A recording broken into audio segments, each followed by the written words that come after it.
Hey guys, welcome back to my channel Bindu diaries. సింపుల్గా అలాగే ఎంతో టేస్టీగా వంట రాని వాళ్ళు కూడా ఈజీగా చేయగలిగేలా ఈ టేస్టీ ఎగ్ పులుసును ఎలా తయారు చేయాలో చూపిస్తాను. ముందుగా ఒక గిన్నెలో ఎగ్స్ మునిగే వరకు వాటర్ పోసుకొని కొద్దిగా ఉప్పు వేసుకోవాలి. 1 by 1 ఎగ్స్ అన్నీ కూడాను వాటర్లో ఉంచేసి 15 minutes బాయిల్ చేసుకోవాలి. పులుసుకి సరిపడా చింతపండును నానబెట్టుకోవాలి. ఎగ్స్ బాయిల్ అయిపోయాయి. ఈలోగా ఒక ప్యాన్ తీసుకొని 5 spoons ఆయిల్ యాడ్ చేసుకోవాలి. ఆయిల్ కొద్దిగా వేడయ్యాక పోపు దినుసులు అలాగే కొద్దిగా మెంతులు వేసుకొని ఫ్రై చేసుకోవాలి. పోపు వేగాక 2 ఎండుమిర్చిని ముక్కలుగా కట్ చేసుకొని యాడ్ చేసుకోవాలి.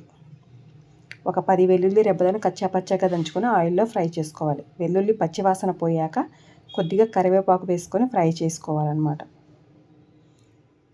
కరివేపాకు కూడా ఫ్రై అయ్యాక 1 కప్పు సన్నగా తరిగిన ఉల్లిపాయ ముక్కలను యాడ్ చేసుకొని ఆనియన్స్ ఎర్రగా మారే వరకు ఫ్రై చేసుకోవాలి.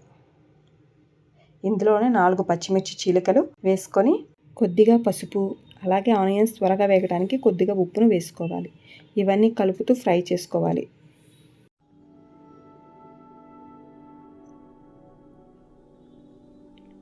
ఆనియన్స్ ఫ్రై అయ్యాయి కదా, ఇప్పుడు ఘాట్లు పెట్టుకున్నటువంటి బాయిల్డ్ ఎగ్స్ని కూడా యాడ్ చేసుకోవాలన్నమాట.